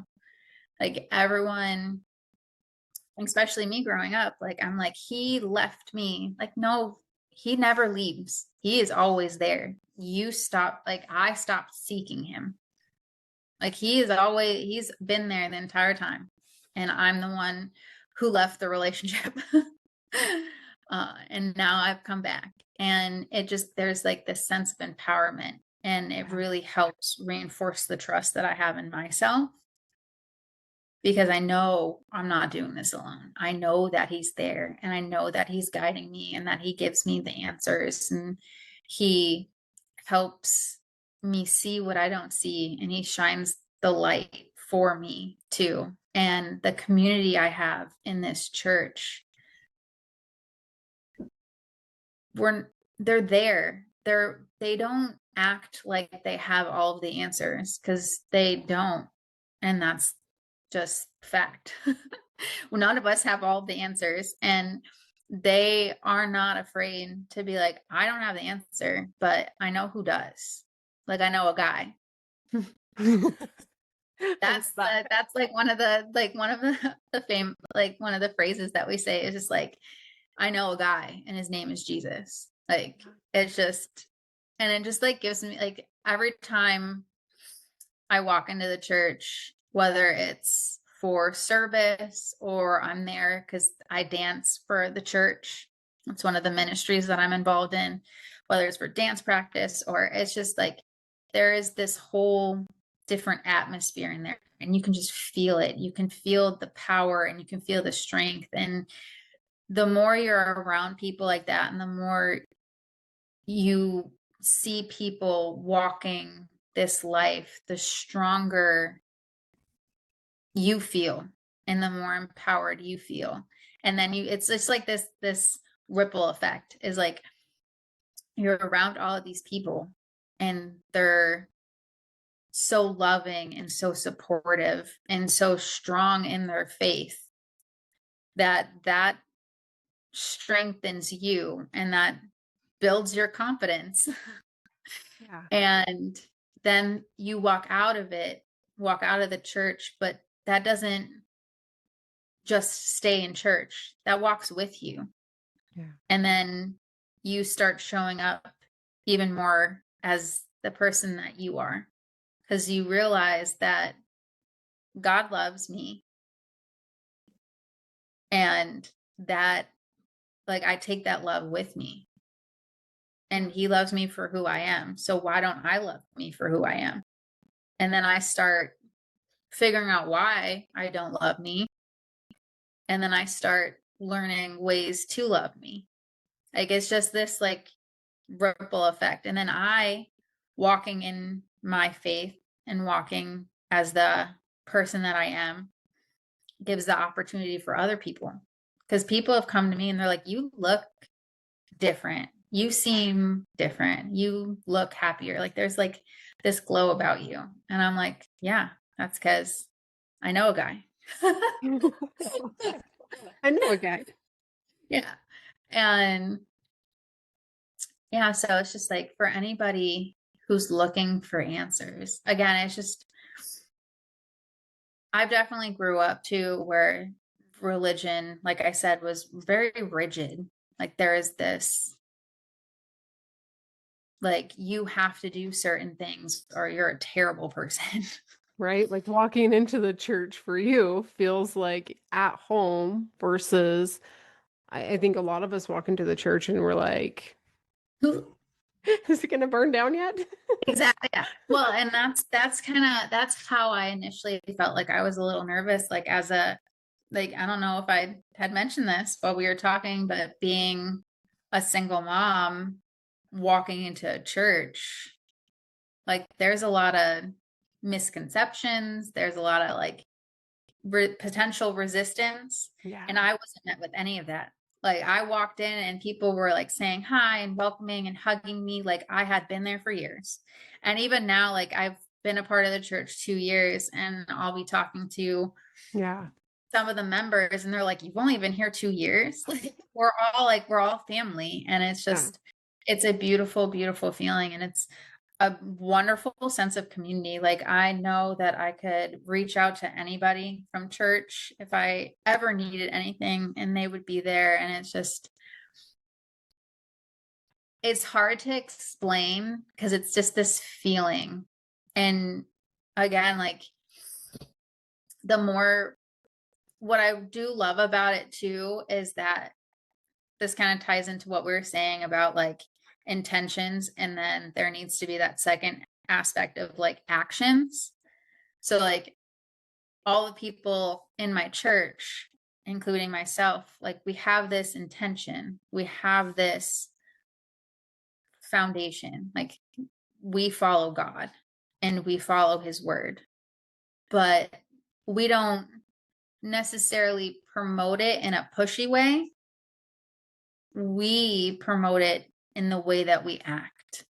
We share our testimonials of how God has showed up for us. We walk on one accord. We walk in faith. And I feel like that is more inviting because people just they gravitate towards that. Yeah. Like I said, like people are like, you're different. Like tell me your story. Or like you seem happier or you seem this or like because that's one of the reasons like I knew Monica went to church because of just how she talked about it. Like she would bring it up and not in like a forceful way. And she brought up her faith, and it was just a very organic way that she always talked about it. Like it wasn't that she hid it, but it wasn't like she was throwing it in everyone's faces Yeah. either. It was just this, you could tell that she believed what she believed in, and she backed that up with how she showed up in the world and how she still shows up in the world. That And integrity. that made me want to seek that. That allowed me the opportunity and that opened me up to receiving that and then asking, hey, can I come to church? Because I felt that pull. And again, like looking back on my life and how you always see how the dots align. And it's just like, okay, I see what you did there, God. I see now that this, like, she and I had worked with her at this point. I was probably working with her for over a year, and not at any time did I ever like really ask about church or ask about anything, or did it even cross my mind to have like any sort of religious conversation with her. It was just the person that she was, like, is. And I was at a point in my life where I was finally open to receiving what she had to offer. And again, like that's like intuition. That's like God being like, okay, you're looking for answers. Guess what? I put the answer in front of you a year ago. But now she's here. And now, Yeah. yeah, now I'm I'm inviting trying you. to say I told you so, but Yeah, kind of like we always like there's always that like saying that like, it says it in country songs a lot about how like I make plans and then I hear God laughing. It's just like I don't want to say I told, but like I kind of gave you this answer already, but like now that you're open to it, like here it is again. And I always like thank God all the time. Like there's a reason why Monica's in my life and her family's in my life and the church is in my life. Like and now because of this, I get to have this relationship with God and have this foundation. And it really helps fuel me as a person and empowers me and makes me want to show up as the main character of my life because I'm here for a reason. He put me here for a reason. And it wasn't to play a supporting role in my life. It wasn't to live for everybody else. Like I have a purpose and I can't fulfill that purpose if I'm not showing up as who he meant for me to show up as my authentic self. And that like bleeds into a lot of relationships. Like I like in dating, I guess, to segue into that, like relationships, especially romantic ones, like if you're not showing up 100% as you, how are you expecting somebody to care for you on like a deeper, strong level? And how do you expect the relationship to grow when you're showing up as somebody that's not 100% you? Like if you want to have deep, meaningful relationships, especially romantic ones, I feel you need to start with yourself and you need to start strengthening that relationship you have with you. And God helps with that. Like He is that person that loves you unconditionally. And He is that person that will love you through all of the seasons that you're going through. And that, again, just I think just builds the confidence within you as yourself and allows you to walk the path that He always wanted you to walk on. yeah, it's so beautiful. Mhm. Yeah. I have one more question for you. Kind of like a looking back, moving forward. If you were to look back at you when you very first started this journey, Mhm. what would you say to her? What's the one piece of advice that you would give to her? This question is always tough to answer, like, because I definitely am a firm believer that I wouldn't be here today or I wouldn't be the person that I am today if I hadn't gone through everything. So Right. I would tread lightly giving her advice because I wouldn't necessarily want to change anything. I think Um, that's so beautiful. yeah, Yeah. I wouldn't necessarily want her to deviate from, and I also like looking back at the person that I was at the beginning of this. Any advice I feel like I would give her, she would not have been to receive it. So I don't Yes. think she would listen to me anyways.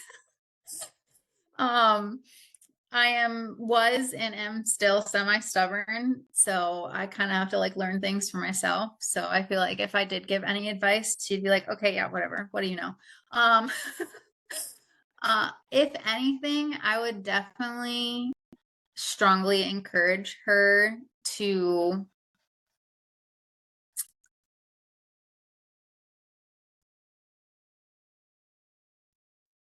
not get scared at resistance really trust in the fact that the resistance is only there as a protection. It's only the body and the brain trying to protect you, like protect her from the unknown.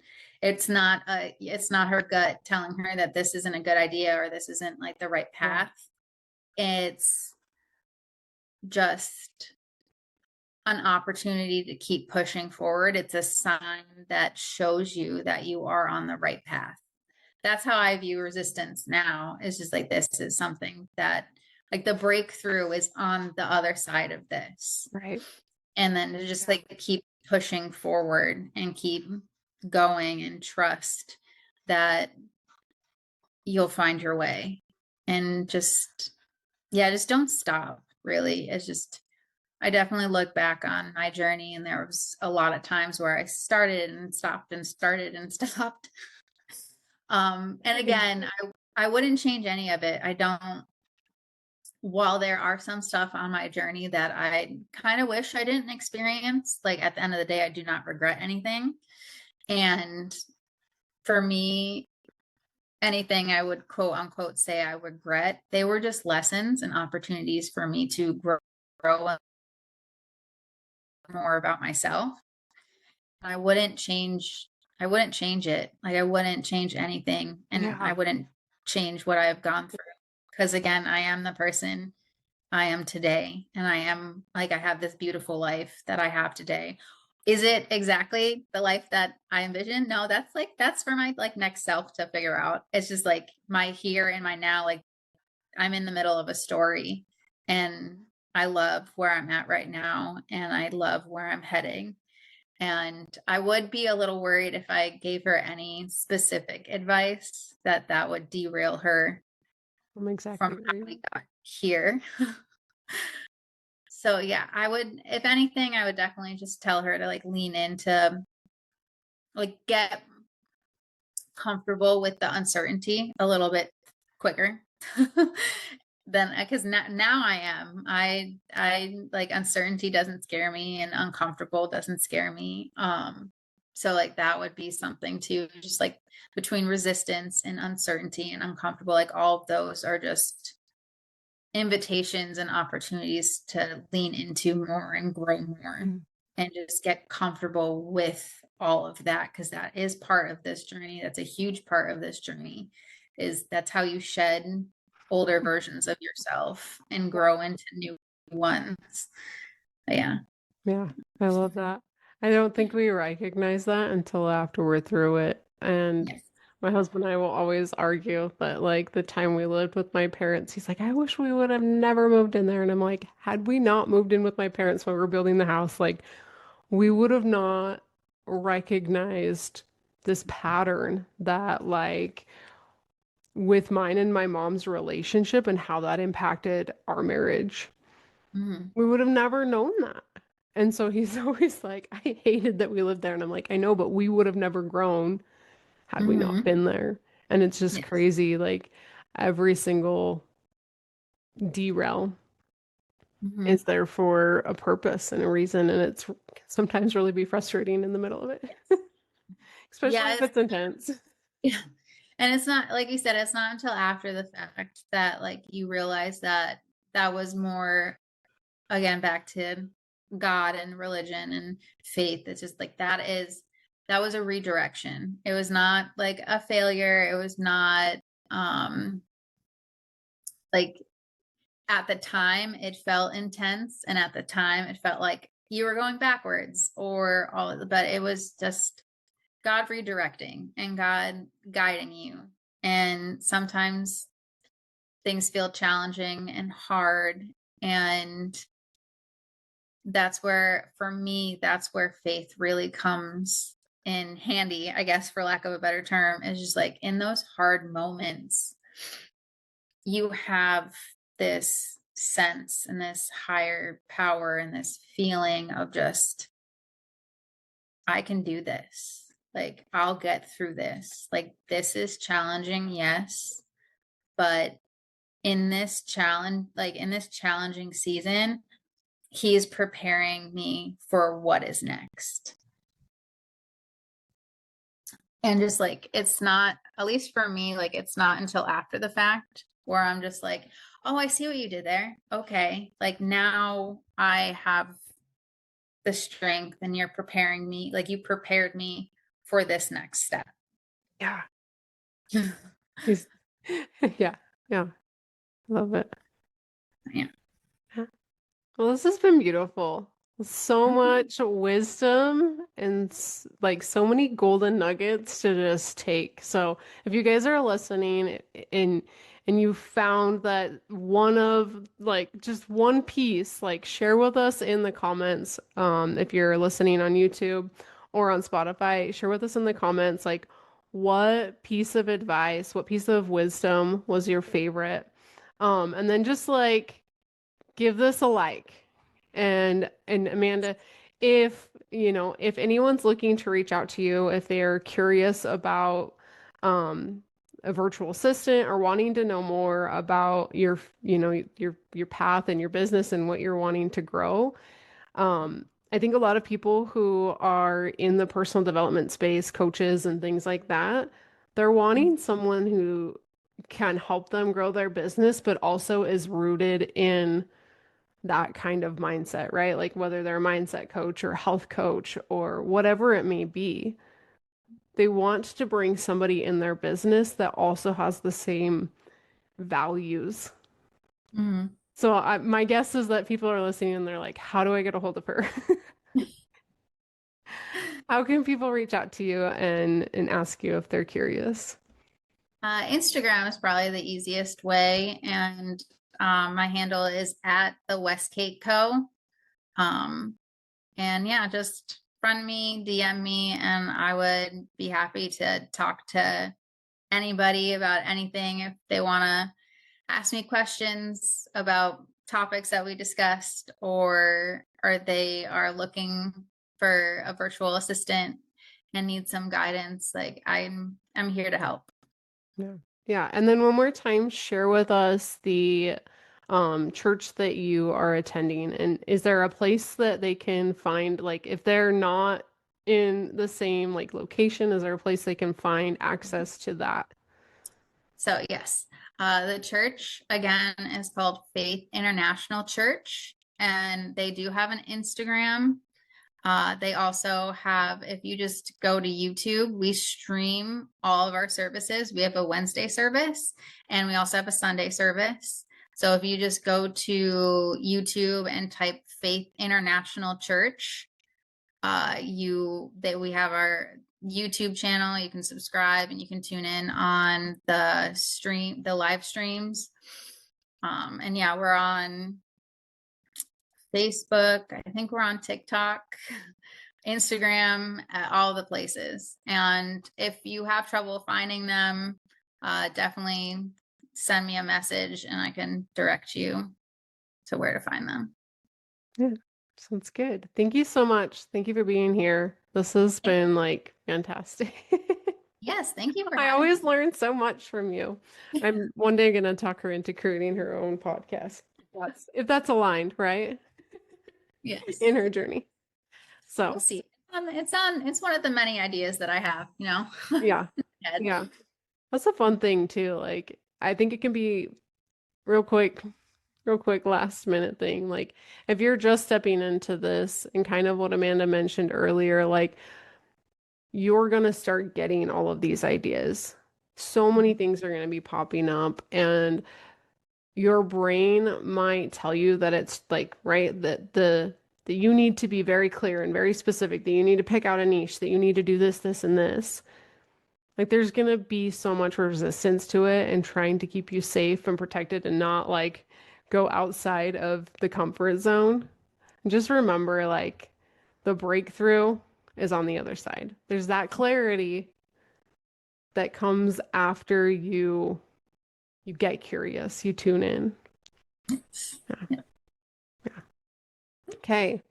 Thank you all so much for being here. If you liked this episode, please give it a rating, review, give it a thumbs up, and yeah, thanks for being here. Push stop.